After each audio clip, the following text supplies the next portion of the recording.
G'day everybody, welcome back to Paddlecast, Quarantine Edition, the daily podcast from Sup Racer.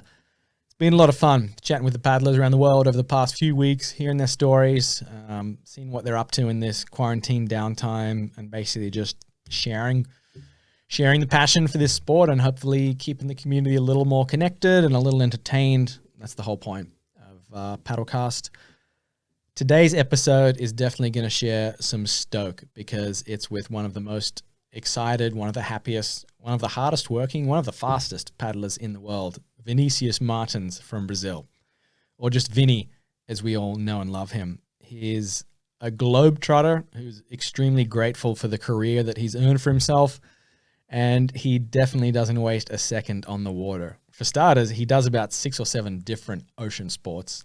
Of course, we know him as a Sup Racer, and he's pretty damn good at that. He won some major events last year, including gold at the ISA Worlds in El Salvador, silver at the Pan Ams in Peru, and plenty of podiums over there in Europe. So a very accomplished athlete, but just an all-around great guy. Always a pleasure to hang out with. He's always smiling. He's always laughing, and he's one hell of a tour guide in Brazil, I tell you. I spent a month or two over there with Vinni and his family a couple of years ago in his hometown of Búzios, which is this epic little surf town about an hour's north of Rio de Janeiro. It was paradise. I fell in love with the place. I fell in love with Brazil. I probably fell in love with a few Brazilian women along the way. But basically, Vinni comes from a paradise. So these days, even though he can't travel, he'd be in Europe right now if he could, but he's stuck in Brazil. He's stuck in one of the coolest places you could ever wish to be during this quarantine period. So Vinni's spirits are still very high, and it was great to catch up with him today, hear what he's been up to, and just get his take on the sport in general. Because, as I said, definitely one of my favorite people on tour, just because of the positivity that he shares. Every time you see Vinni, you're always you just can't help but smile when you see him. His smile is infectious. Anyway, I won't ramble on in today's intro because it is coming up on midnight Sunday night here in Australia, and I promised myself I would get out of here at a reasonable hour because I want to get up early and go foil surfing at high tide. We'll see how that goes in the morning. But for now, let's just get straight into it. Here he is, Vinni Martin from Brazil. Vinni Martin, buddy, welcome to the show. Take 2. How you doing, mate? Oh, good. Thanks for having me, Chris. My pleasure. Thanks for coming back again. We did this last week, but I enjoy chatting with Vinni so much. I said we have to do it again. Or maybe Brazilian internet didn't help it so much. But yeah, the Brazilian internet had a few caipirinhas last week, I think. It wasn't really playing along. But what's happening, man? You're stuck over there in Búzios, one of the coolest places in the world to be stuck during a global pandemic. For sure. Very nice town. You guys are allowed in the ocean still, or you're stuck inside? What's the status for Brazil? For the whole country, it's hard to see more from city to city. In Búzios, you can still go on some of the less let's say, popular beaches. And I'm lucky enough to live here in Manguinhos, where is a beach where not so many people go. The ocean is super close from my house, so I'm still able to just go on the water, paddle, sometimes go sailing, and then come back straight to the house. What changes a lot. It's amazing to be able to still do it. Very privileged. Yeah. What's the vibe like in Brazil in general? In Búzios, it's not that heavy, I would say. It still feels quite okay. Like, of course, it's strange to see everything closed and a lot of people with the masks on the street. This feels pretty sad, but it was going to be low season in Búzios anyway, so streets would be pretty empty. And the fact that we can still go outside on the water really helps. But I went to Rio the other day, and the vibe was pretty heavy over there. Yeah. The city's locked down. Streets in Copacabana Yeah. were like nobody. I saw the pictures of like Ipanema and Leblon Beach just deserted, which is never ever happens. Yeah, crazy. I think last one who saw that was Cabral, the first Portuguese who arrived in Brazil. So maybe not even him because there were already some Indians. So yeah, Yeah, crazy yeah, times. definitely different times. So what have you Indeed. been doing with yourself? Because right now it's the end of April. You'd be getting ready for like Euro Tour. You'd be doing your final training. Your favorite races over there in Spain and Greece would have been coming up. What's happening now? Are you still training, or are you just taking this time to chill a little bit? What's the program? I'm still training. I had a good chat with my coach Marcelo, and we decided to like really bring down the level of training. I've been training more or less like 4 times a week for paddling, and way more relaxed than normal. But yeah, it's crazy how everything changed this year. I had planned to stay like a little bit longer season in Europe. I was going to arrive in Tarifa in 2 days, actually. The Oh yeah, 20th of April, I would be arriving there, and spend at least 3 months doing all the Euro Tour races. And now everything has changed. But as we said at the beginning, I'm super lucky to be stuck in Búzios. It's definitely not the worst place to be stuck. I can still go on the water a little bit.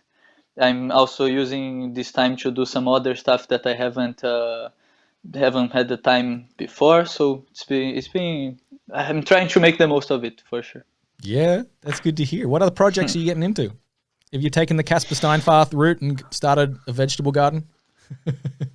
Yeah, I started my vegetable garden. Of course, Yeah, so many people. I saw that Kenny has been doing a vegetable garden as well. Let's see. But maybe it's a good way to race. Huh? Let's see who can grow potatoes first. maybe we can have a world rankings, a SUP world rankings For sure. for vegetable gardens. For gardening.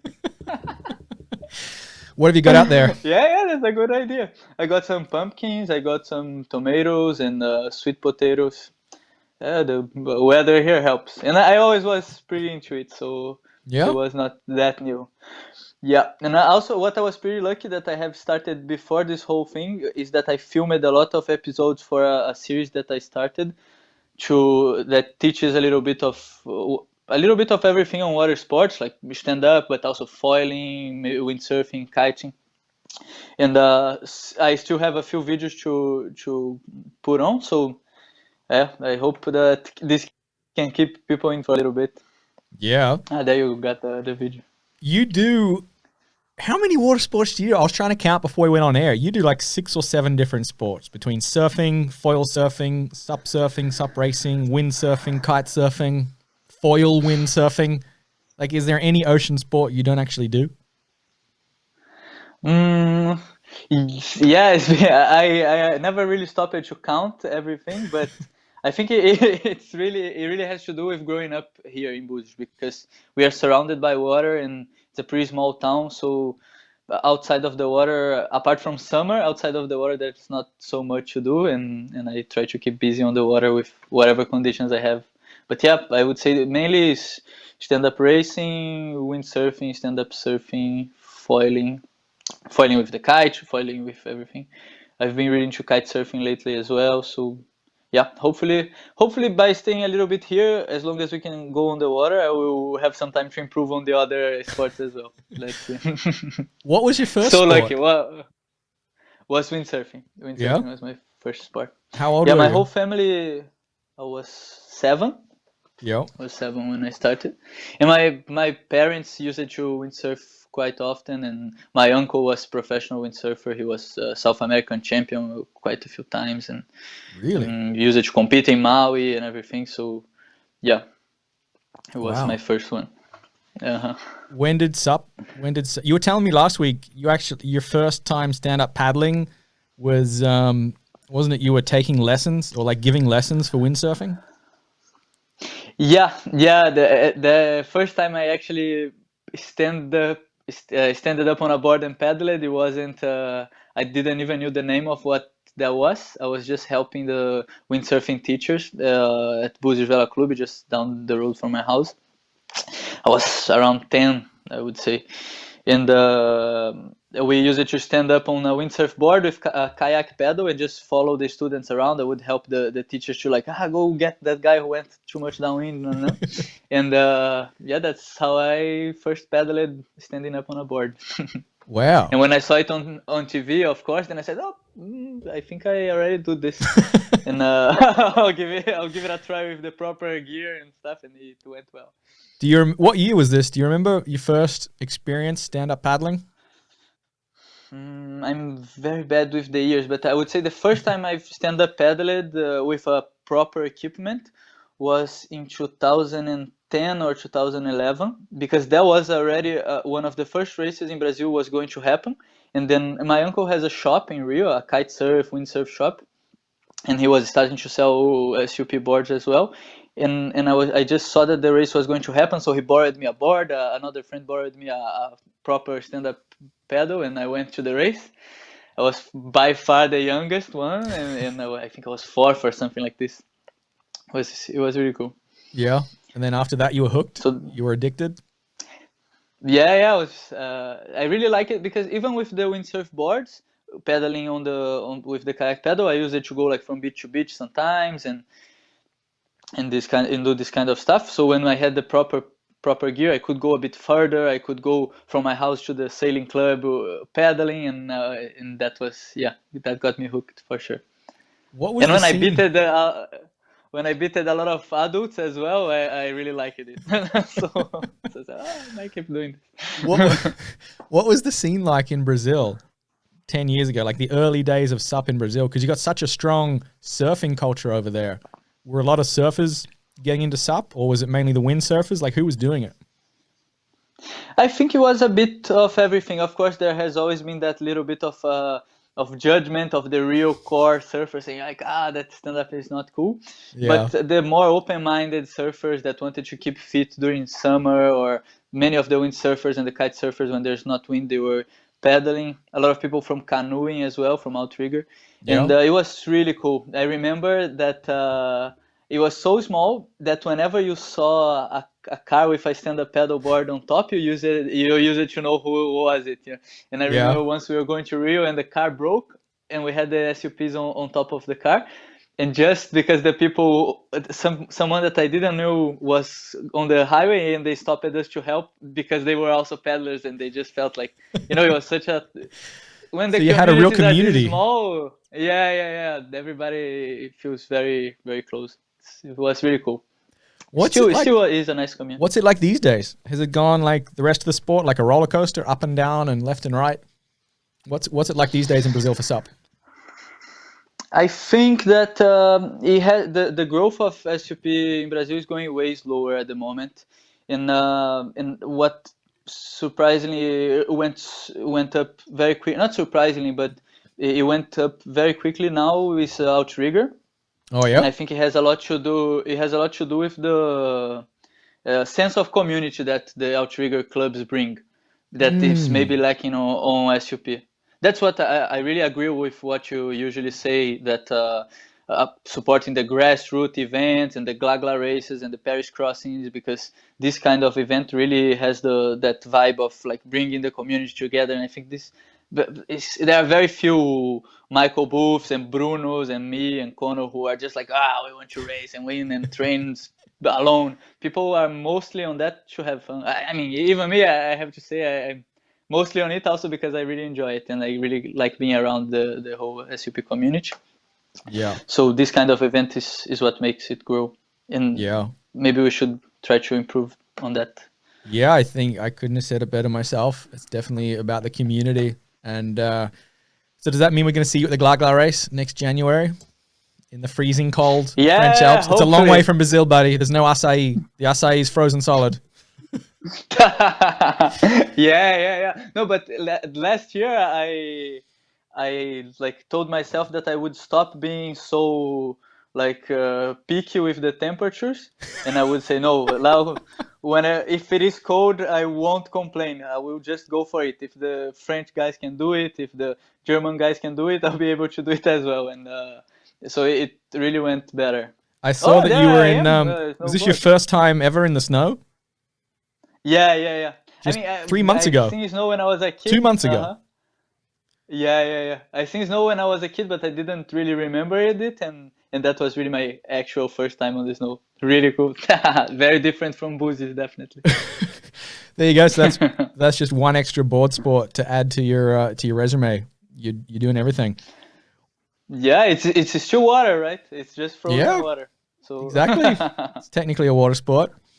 So what was your when did you really start getting into stand-up paddling, or like when did you figure out that you had a career in stand-up paddling and then you'd be able to travel to Europe and all these places?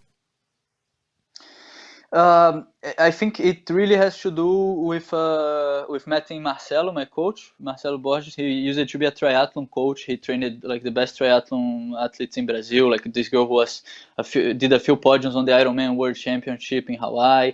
And he was a surfer, but who used it to train triathlon. And then when he saw SUP racing, he was like, "Oh, this is like a good mix in between the two sports that I like." And he was looking for somebody to train that could be good at it, and then we met, and it was like I was so lucky that he has such a good understanding of sports, and he was like, okay, you have to train like this and like that, and we have to focus on the races outside of Brazil, in the US, and then in Europe. And it was really a good mentor, and who told me, look, there is something here, there is a sport who is growing, and you are good on it, so maybe you can have a good opportunity here to enjoy and to have the experience as a professional athlete, and that's how everything started. Do you remember we were talking last week? Your first international race was it the Patagonia Challenge? Yeah, it was the Patagonia challenge. It was just That's also a long also way from was like Búzios. yeah. I mean, it's pretty close actually geographically, Geographically, but it's the close, looks of but it, you're surrounded by icebergs. true. Yeah, actually, before the snow, that was the closest I have been to really snow. There was no snow, but there was a lot of ice floating on the lake, and it was a crazy experience. It was definitely a first good like if I like it, even falling into a nice lake full of icebergs, it meant that I really like it competing on stand up. So it I'm was gonna a cool try. experience, that one. I'm gonna try and find some shots. I think you were racing. There was only like 6 or 7 of you there, but it was like Connor Baxter, Kai Lenny, Casper, and you. There you guys are, literally Uh-huh. racing around icebergs, and that was kind of your Uh-huh. introduction to international stand-up paddling. It was, and it was for me. It was very nice that there was such a small group of people on that race, because I got quickly to meet Connor, and then Mm, Kasper and Kai, these guys, and like they were very open to me since the beginning, and helpful, because it was such a small group in such a isolated place, so everybody got pretty close. yeah, Was nice to meet them right away like that. that was an incredible event. I think it only happened once from memory, but Uh-huh. that's produced some of the craziest photos I've ever seen in the sport. Just paddling around those icebergs, For sure. and then I really plan about going back there to just make pictures and explore the spot. I think it would be pretty cool. yeah. What's your motivation these days between competition and adventure? I was having this chat with Casper last week about trying to balance racing and just paddling for fun and paddling for adventure and exploring. Where's the balance for you? It's a really good question, actually, because I really love competing. It really motivates me so much to like wake up and try to be a little bit better and a little bit better, and like have a clear goal. It makes things really easier for me. But then I'm just naturally driven to explore. Was one of the things that like also helped me in the days when I was feeling like a bit tired, and but I said no, I have to keep having good results so I can go to Europe and go to Hawaii and keep justifying my travel. So it's a good mix. There are moments and moments. I think right now, since last year I won the long distance at the ISA World Championship. I said okay, I just ticked a very important goal, and then now I can try to look a little bit more into adventures and exploring. But but I definitely don't want to just leave the competitive side. It's super important for me. It's what I want to keep competing at a high level for sure. What was it? What was it like in El Salvador? That feeling that you won. I'm going to try and find that photo of you crossing the finish line. The most excited celebrations I've ever seen. There's something about the Brazilians that they just know how to celebrate really good. What was here it is. What was this feeling like? Well, it gives me chicken skin just to remember about it right now. It was definitely amazing because I was there with so many nice like people that I've been together since the beginning of my career on SUP. El Salvador is a place with amazing vibe, like the whole atmosphere of the event and everything was just great. And it also, I mean, I for sure cannot complain. Like I had a lot of good opportunities, and like my family has always been into water sports, so it really helped. But I think like when you are from Brazil and you are a little bit further from this whole world of like growing up in Maui, for example, or all the big industry that it is in that water sports is in Europe. In Brazil, you feel a little bit further from that. So I even heard from like one of the best SUP athletes in Brazil at the beginning that that a Brazilian would never win a world championship in racing because racing was just too big. It was not part of our culture. That Australians were born paddling and Hawaiians were born paddling, and for us it was just too difficult. We would never keep up. And then when I just could like show myself that it was not true, that if I just put in the work and keep motivated and keep loving it and keep putting effort on it, I could do it, and it just felt amazing. Yeah, that would have been a pretty good after party, I imagine. Definitely it was a few after parties actually. Yeah, because the event kept going for a few days still, and we were definitely enjoying it. It seems to be in the Brazilian DNA, like it's Brazilian culture to just enjoy life. Like with the whole carnival spirit, you guys bring that into the sport, I think. Yeah, definitely. I think so too. Personally, compared to the other Brazilians, I think I'm not a very carnival person, but of course, when I look around and I say, no, I definitely have my fun. And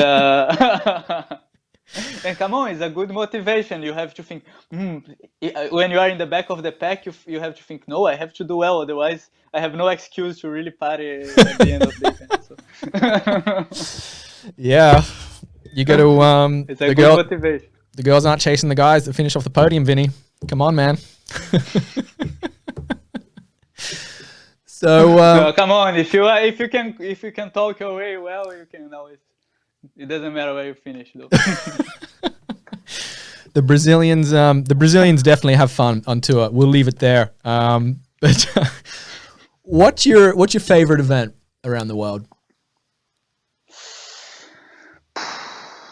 Do you have a favorite event? If I have a favorite event, it's very because, for example, I would say Agios Nikolaos in Greece is one of my favorite ones because of the whole thing. Like I really like the spot and the people and the whole vibe of the island of Crete. The city is amazing. The course is great. But for example, Molokai to Aho is the most challenging one, and I really like the whole logistic, like the difficult part of getting from one island to the other and finding a escort boat. So they're very different things. The ISA events are always super cool because of the whole team vibe. It's very hard to choose my favorite one, but I would say the top three would be competing on the ISA every year if I can, and then Agios Nikolaos and Molokai Oahu are my favorites. What was you've had some incredible results at Molokai. You were and I think you were on track for one of your best results ever that year that your rudder broke, right? You were sitting second or third. Yeah, I think I wasn't second or third. I think I was like fourth or fifth, but still was like my second year was I still didn't had that many good results in SUP before that, and yeah, I usually think like, oh, I just had so much fun and just really good times on SUP, but sometimes I remember that there were a few moments where it was really not that easy. What was Imagine like you spend so much money to go to Hawaii and then to find a boat and to like convince the sponsors and save here and there, and then you in the middle of the race when you're having a good one, your rudder breaks and you can't finish. That one was a really hard one. what was the feeling like when you realized you'd have to get into your escort boat and take the boat to the finish line? What was going through your mind? It's funny. Usually I don't have I have a very selective memory, and I don't remember very well the You've bad forgotten the things I had traumatic in this. experiences. But this, yeah, but this one I can remember pretty well, and it really didn't felt great. Like Yeah. it was the worst. And for example, I I grew up on the sea. Like my father is addicted like to his boat riding, and so I never get seasick. And that day I jumped on the boat and I got seasick right away, and I was feeling horrible, and the whole I was really so disappointed, and but it's good that I had such a Molokai for me is really important because I have had all kinds of experiences. Like I had amazing experiences, I had mediocre experiences, and I had a really bad experience like not finishing the race. And hopefully I will still have the feeling of winning it. That's definitely a goal for me. Yep. And to make the whole Molokai experience complete. What was the Pan Ams like last year? You were at the first ever Pan Ams, that included SUP, and it was a pretty memorable race in terms of the conditions because it was about 6 foot and just nuking, as you can see here on the screen. It made Salt Creek look like a lake. What was the race like, and what was the vibe like around that event? Regarding the race, I think it was really important and special for our sport that the first time it went on such a big platform. I think the Pan American Games for people outside of the Americas, maybe it's hard to understand how big it is for us. But just to give an example, in Brazil we went when I won the medal and Lena won the medal. We went for like a minute on the 8 p.m. main journal of the biggest TV channel in Brazil. Like I got in 50 seconds, I got 1,000 followers on Instagram. So the Pan American Games in Brazil and in most Latin America, people just love it and they really watch it. And it was important for the sport that the first time it was on that kind of a platform, it was in big waves and it was a very exciting race. So it completely took out this image that SUP is boring and just for like a old guy. No. Yeah.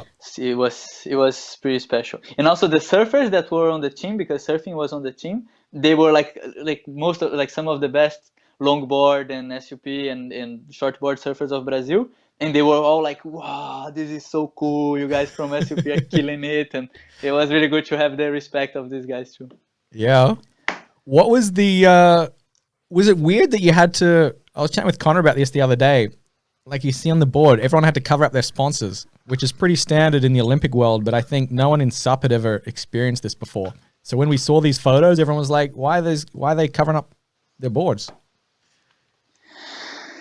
Yeah, it's around Olympic sports. It has always been like this, and we will definitely have.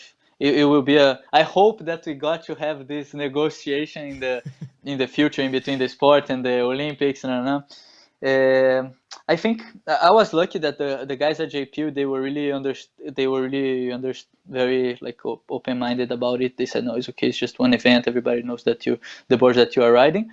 And I had no problems, but that created really bad situations for some athletes.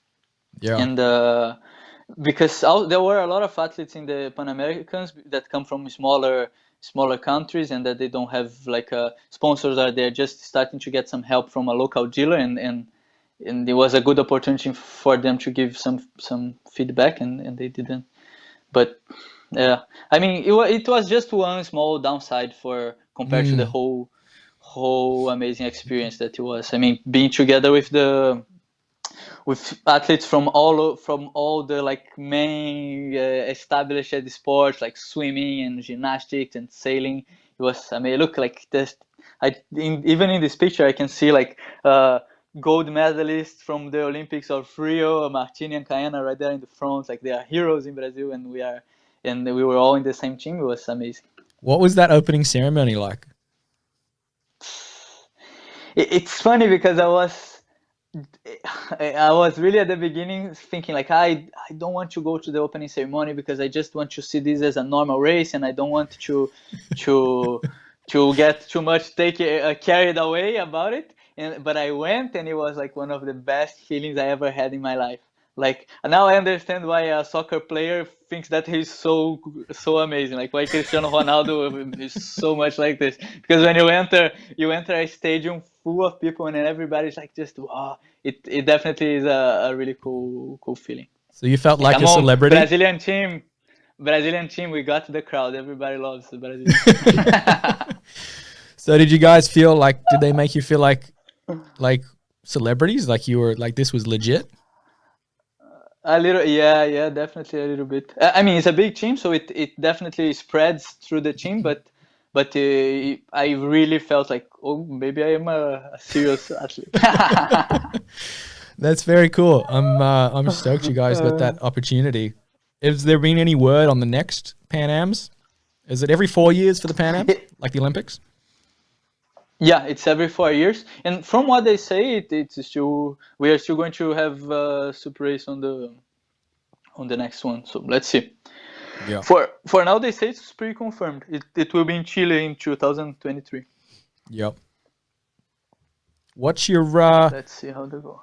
What will you? We have like a different outlook on this sport when this is all over because we're going to be off the water for so long. Like this is unprecedented. There won't be any races for like even the next few months. We haven't had any for the last 2 months. It's probably going to be like at least 6 months by the time this is over. Do you think this will change your outlook on the sport? Like what kind of events you want to do, how you approach the sport, or are you just excited to get back on the start line anywhere? I'm excited to get back on the start line anywhere, that's for sure. But I don't know. I think I just should not.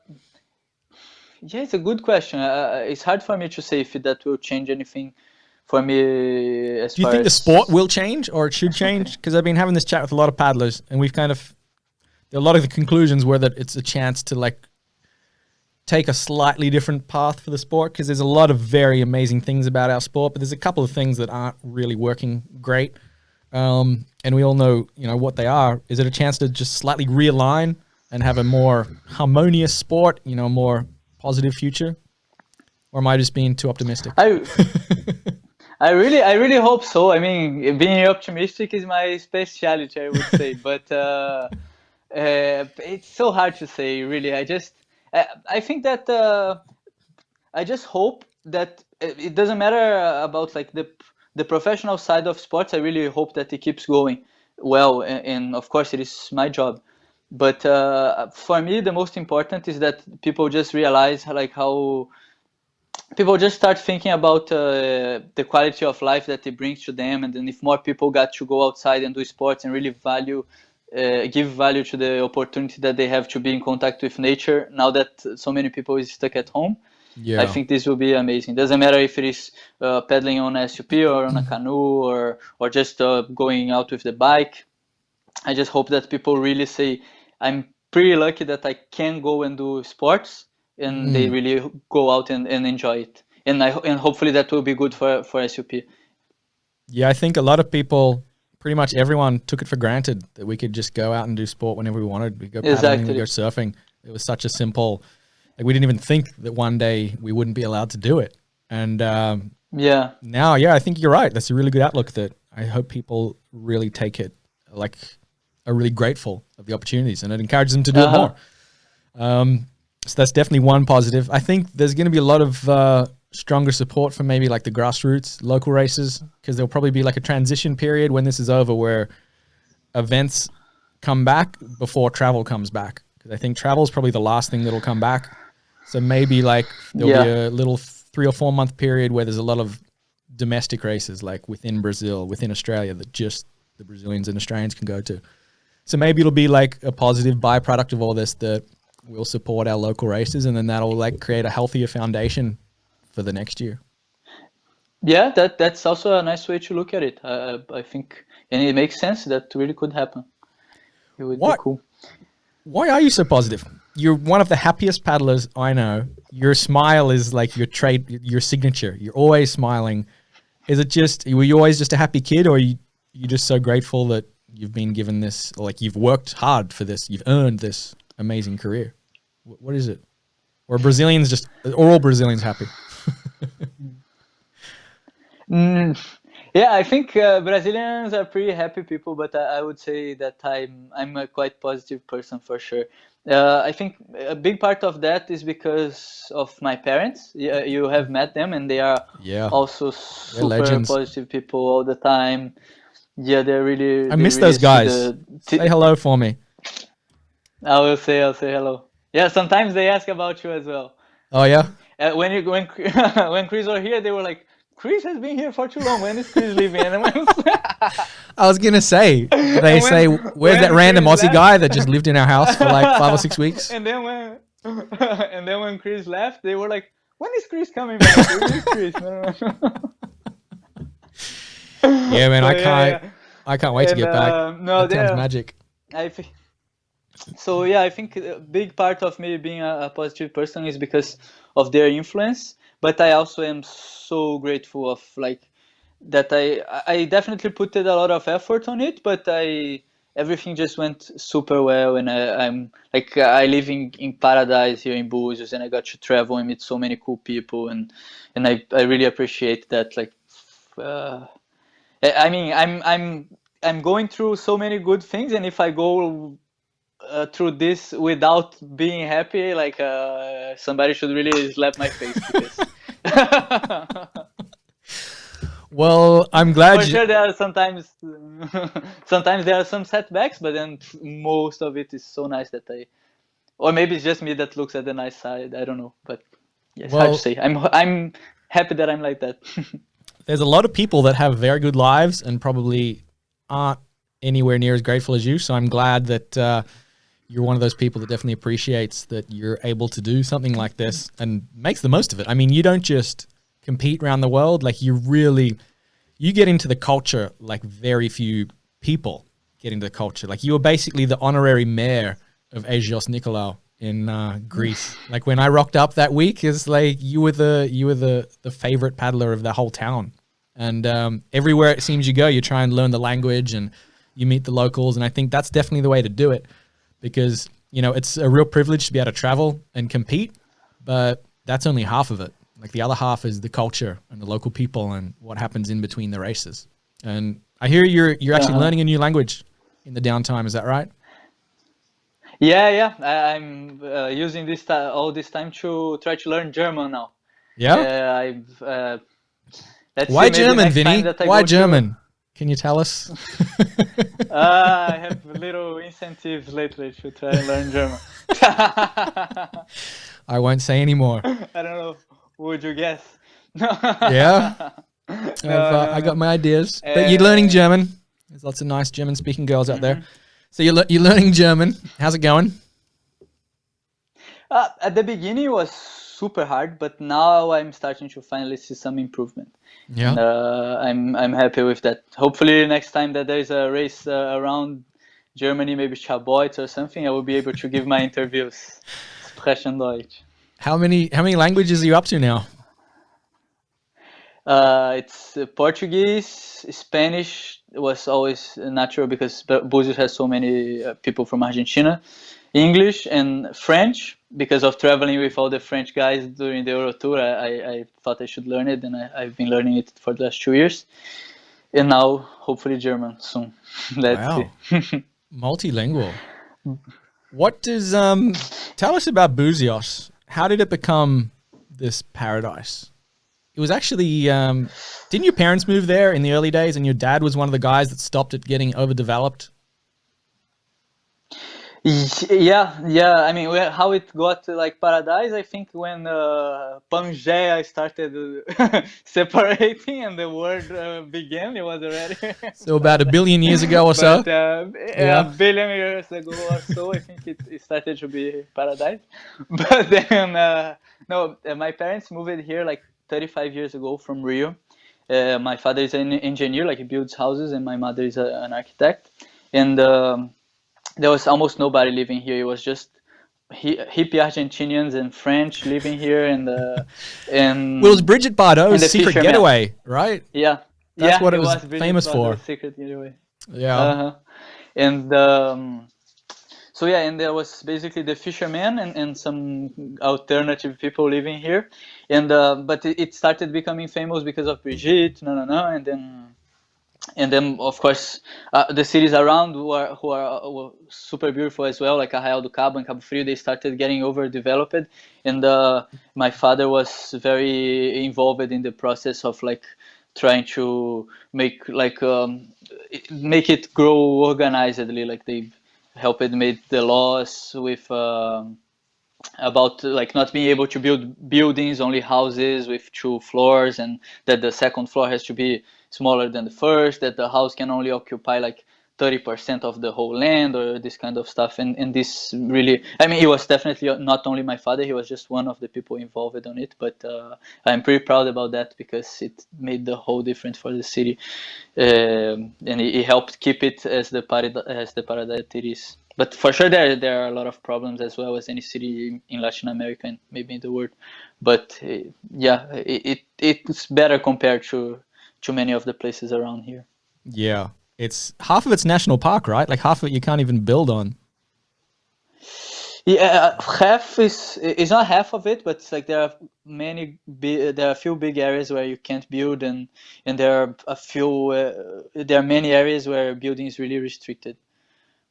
But it's something that we really have to keep an eye on because uh, for the last few years, politicians have been trying to like loosen these laws up, and yeah. Yeah. So I think it's important to keep it as much as we can, even though I wouldn't say it's far from perfect.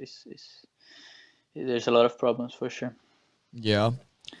Well, one of the problems was that you guys were meant to host the ISA a few years ago, and I'm still sad that didn't happen because that would have been the single greatest ISA Worlds of all time if it was held in Brazil in Búzios. But I don't know if you really want to get into the politics of it because it's a bit of a downer of a story. But basically, some I local don't want to. politicians kind of messed things up a little bit, and it didn't happen. But man, that would have been the best after party of all time. That would have been really cool. Yeah, imagine Búzios by itself. You already enjoyed it. Imagine it with the whole SUP community here and everything. It would definitely have been really cool. And again, on the subject of like the feeling of community, that's for me the biggest difference that we are feeling in Búzios, because it's such a small town and everybody like knows each other, and everybody just like, you just show up at the beach and you see your friends and you don't even need to agree like on meeting anyone. You just go and you instantly see so many people that you know. Like you stayed here what, a few weeks, and you were almost a local already. A Everybody few knew weeks. the bold Australian That was almost a few guy. months, buddy. Yeah, true. I missed that And Farinha. What was it? The uh-huh. Thursday night Farinha, the local festival. That was man, we had some good times there. It's a beautiful place. Yeah. It's honestly, like, of all the places I've been around the world, if I had to pick one that I would, go back to, that would be top 2 or 3. That's very special. I'm glad you like it as well. So There we are. yeah, you just north of Rio, right? And Brazil is Yeah. huge. I didn't really appreciate it until I went to Brazil and realized Rio is still in the south of the country. There's this whole massive, endless coastline. Have you explored your own country much? Have you been up north? Yeah. I wouldn't say that I've explored it a lot, but I've definitely have been to a few amazing spots in Brazil. I'm so in love with Brazil. Really, if you want to talk about Brazil, I can stay here for hours because I love it. Like the whole culture of it, and like I of course recognize all the problems, but I really love this place.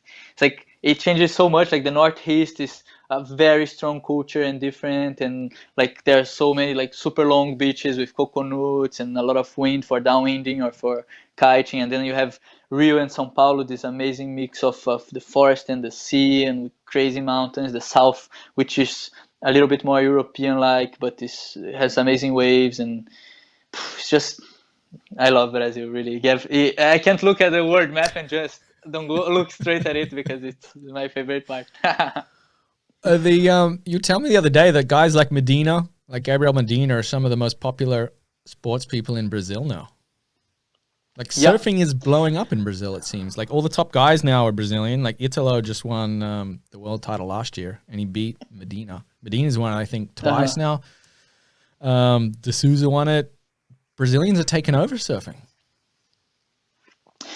Yeah, I think it has a lot to do with two things. First, it has a really big surfing culture, like a lot of shapers, a lot of people that like really follow it, and it's always warm, so people can just surf all year round. There are always waves. The waves are not amazing, but there are always waves, and a lot of kids surfing, and there's a lot of people living in Brazil, so we have big chances of having really good surfers.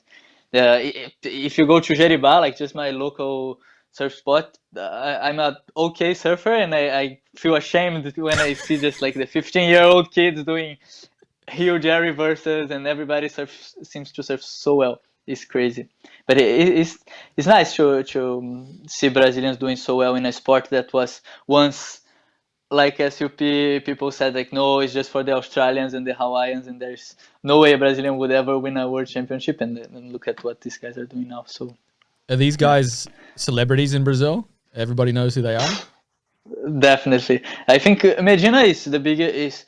I'm not personally like the biggest Gabriel Medina fan. Of course, I respect his work a lot, but everyone knows who is Medina. The guy have never seen the ocean, and he's like, "Oh, Gabriel Medina, how did he did on the last event?" And he's definitely a hero, a national like sport hero. He's like as famous as any soccer player. Yeah, they are superstars for sure. Do you think SUP will ever get on that level in the next 15 or 20 years? Very hard to say. I wouldn't say SUP would get that big, but I think a good strategy for the SUP athletes to keep doing well on their careers is to get a ride on the surfing success. I think if we can, I think there are some athletes that do that well, like Kasper, or I mean, to say Kailani does that is different because he's now a surfer in all the other sports. But if these people that they've never seen the ocean or anything, they don't understand the difference in between surfing or kite surfing or windsurfing. Like they just see someone doing tricks on a wave on the water or racing in big waves like Peru, and it impresses them. So I think if we can use that image to help our sport grow, that can really be helpful. Yeah. Where do you see, there's not going to be an ISA this year, I'm guessing. Maybe, but there's not. Yeah. Where's your dream spot for next year? Because it's taking you to Fiji. We had that amazing event in Fiji. We were staying in that jungle camp together. There were some good times. It took you to Denmark. You were at those Worlds. You were in, I remember, I think I met you at the Nicaragua ISA Worlds. Yeah. Were you at the Mexico one? Yeah. So you've done like Nicaragua. I've been in everything except Peru. You've done, right? Yeah. Where would you like to? Where's your dream spot? If you could tap Fernando on the shoulder and say, "Buddy, we're going here next year," where would it be? I think apart from Brazil, it's got to be outside Brazil. Apart from Brazil, that's too easy. Then I would say Bali. If we forget the whole trouble to take the equipment there, I would say event in Bali would be amazing because like the weather is really good, the waves, of course, the after party would be really good as well, and so I think Bali would be a good spot. Yeah. Or also El Salvador was pretty amazing. I think I would never if you asked me this a few years ago, I would say El Salvador would be the perfect spot, and we were so lucky to have it there. Well, It was weren't you going amazing. there you were going there for a surf trip before they even announced it, right? It was like a crazy timing. I was. Yeah, it was perfect timing because I was just like talking to João, one of my best friends who is really into surfing. I was like, let's try to go to El Salvador. Like I found this really good tickets with good price, and he was like, I'm not sure, but I said, okay, I will go anyway. And then they announced that the ISA was going to happen there, so it was really meant to be. It was really meant to be for me. Like the way that whole trip went, it was unbelievable. How are you traveling with your equipment? Have you had any horror stories trying to take a 14-foot board on the plains? Actually, I've been pretty lucky with that, and I think that also trying to be very polite and smile a lot to the people on the counter really helps, and say, "Oh, please, I'm going to this event."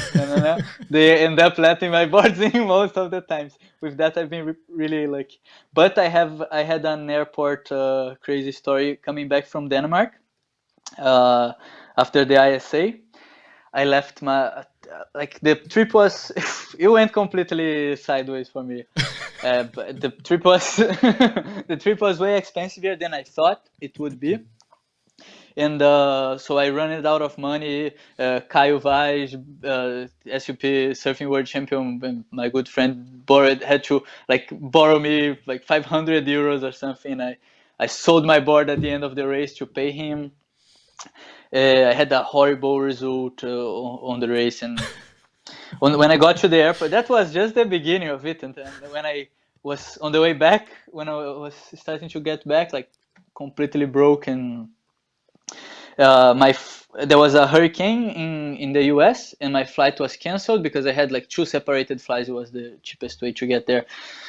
Long story short, I had to buy a completely new ticket. I didn't have money, so because of doing such an alternative job, I always try to be very self-sufficient on this, and I try not to get help from my parents and this kind of stuff. But I super ashamed called my dad and said, "Oh, I'm stuck here in the airport. Can you please buy me a ticket back from Denmark to Brazil?" And he was like, "I really would help, but I just don't have the money right now."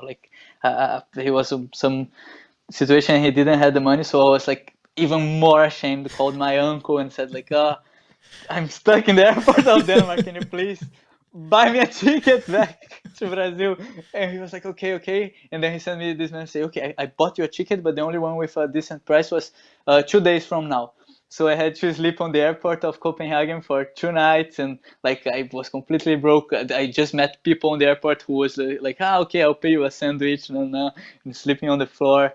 This was Wow. for me one of the worst situations. But now it's just a story to tell. Yeah. Really laugh about it. So Denmark wasn't your favorite ISA? Sorry, Kasper, but yeah. Also, have I ever told you that the first time I went to Europe for racing, it was for the Lost Mills. Yeah. It was summer in Europe, so I thought, okay, summer, so I would just take flip flops and board shorts and shirt because that was what I knew about summer. And not to Lost Mills. And then I arrived and then when I arrived there, in the middle of Germany, it was so cold, and I only had my clothes for summer in Brazil. So Kasper gave me a bunch of stuff and said, "Guy, you're going to freeze. Just take this clothes." And really helped me. It was a cool one. That. Wow. What was your most memorable ISAs? Apart from winning, but off the water. Because ISA for me is more everybody meeting up at the end of the year. It's this amazing vibe off the water. That's why I love those events. What's been your favorite? Out of the water, El Salvador was pretty amazing as well, because the city was so small, and everybody was pretty close, and the waves were amazing, just to surf. But I would say that Fiji was the most memorable for me, because we all Team Brazil, Australia, and Spain. We just stayed on this little like camping spot in the jungle, like on the north of the main island. It was amazing. It was like the most full Fijian experience that we could have, like sitting there and drinking the kava and doing the Yeah, boat rides the to. village chief came in a couple of times. We had the Carver nights. Did I ever tell you the story of when they built, like when I arrived? Because I was the first one to get there like 2 weeks before the event. And Shakira from Australia had booked this place. And it slept like 10 people. So it had been booked just for the Australian team. It's this tiny little jungle camp. It was the sickest place. Everyone else was staying like up in the city in hotels. Like that wasn't real Fiji. So we had this little jungle camp, and Australia was meant to have it for themselves because there's only really room for us. So I get there 2 weeks early, and it's like me and there's like one backpacker staying there and just in the middle of nowhere. I was like, this is going to be perfect. It's all for us. And like 1 week before the event, the owner comes up to me and he's like, oh, do you know this name? And he showed me the name, or maybe like Laura or someone from Team Spain. And just like, oh, I think like the Spanish team wants to stay here. Do you think the Aussies would mind if there's a different team? I'm like, no, man, we don't care who stays, but like, where the hell are they going to sleep? He's like, oh, no, don't worry. We'll build more beds. We'll build more beds. The next day he comes up, and it might have even been you or Kyle or someone from like Team Brazil. He was like, do you know this name? Like the Brazilians want to stay here. Do you think that'll be okay? I'm like, fuck, man, there's going to be like 35 athletes here. You've got room for like 12 people. How are you going to do it? He's like, no, don't worry. Like all the local villagers are going to come and we're going to build like bunk beds. We're going to put like twice as many beds in each room. It's going to be okay. So like we went from just like having 5 little beds on the floor in each of these rooms to having, I think each room slept like 12 or 14 people. We're all in these bunk beds.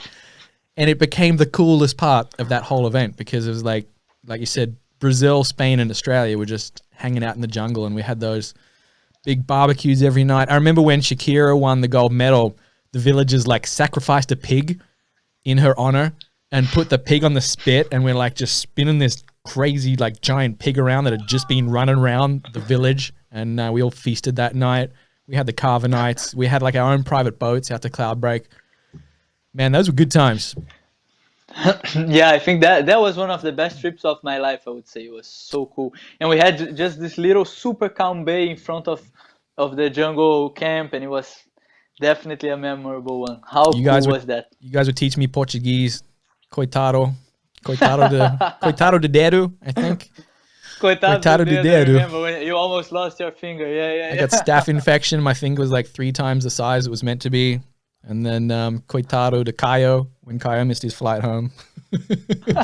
You Brazilians have got a habit of missing your flights. I remember I was sitting there with Caio, and he had like this insane itinerary. He was going to fly from like Fiji to Korea to Portugal to Brazil. It was just like this odyssey around the world.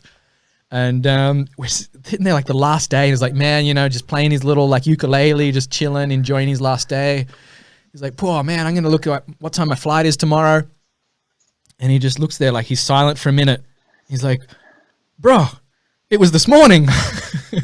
And he completely missed the first leg of his flight, completely missed every other leg on his flight. And it was the same. He was like, I'm stuck in Fiji. And he's looking at flights. He's like, fuck, it's like $2,500 to get home now.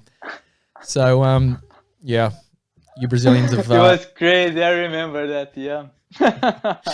You've got a habit. I mean, I've missed a few flights over the years. I definitely can't talk, but if there's one place that you had to be stuck for a few more days, Mummy Bay in Fiji was probably the spot to be. For sure. It wasn't that much of Coitado do Caio. I'm sure he enjoyed surfing Cloudbreak for those days. Yeah, poor guy. He's stuck at Cloudbreak for 2 more days. You can't really feel sorry for him. But man, those were... We're going to have to do a Mummy Bay reunion, I think. Get like the Brazilians. That would be really cool. And yeah, next time. Do you remember the relay, the main event that we did? That was one of the best parts of the event as well. Was that the Mummy Bay relay? Exactly. It was one of the best ones. Was that the main event? But only people who go to the ISA can see it. Yeah, there was. So what I like about the ISA, the after party is usually the best part of the event, and there's always like some kind of special. There's always something special happening there. I remember in Denmark, the boat races, the drinking games between the Australians and the Kiwis and everybody. You were probably sitting at the airport at that time. No, I actually got to go to the bunker party or something like that. Oh, the bunker party. Yeah, it wasn't that. It was for sure. It was amazing, but Yeah, I wasn't on my best mood, on my best days. I wasn't on my best moods.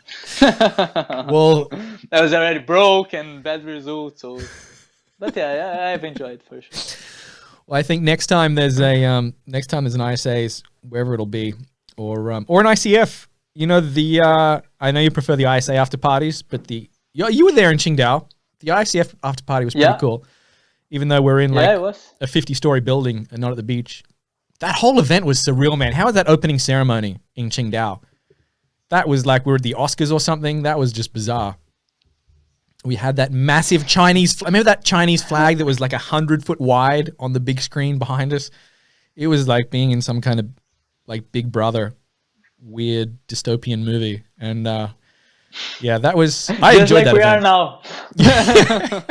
Exactly, just like we are now. No different. But yeah, I thought that was a pretty cool event. It was good training. Yeah, no, it was a cool experience going different there. Vibe, very different vibe. It's a very different vibe. It's a very different vibe. And but yeah, it was nice. I enjoyed that event as well. Like it's so different just to go to like mainland China and see. It's a very different approach to SUP, and it's a whole different way that it could go as well. And if these guys do a good job, they can definitely help the SUP grow as well. It's just not super close to my kind of vibe and the things that I enjoy the most. But being there was definitely cool.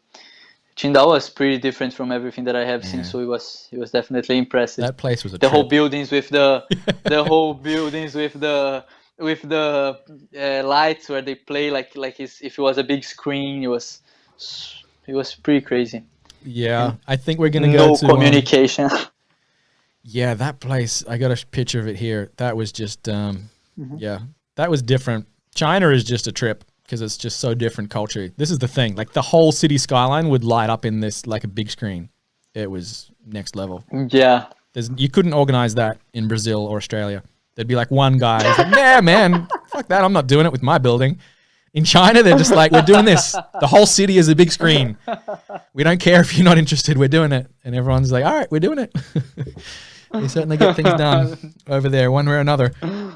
But yeah, man, who knows what's going to happen in the future? It's going to be interesting. But I think one thing is for sure, that wherever we go for the next World Championships, the Brazilians are going to have the best after party, because you guys always make it a good time. If you're ever at an event and you want to experience, like a true after party, just follow the Brazilians around. They'll show you the way.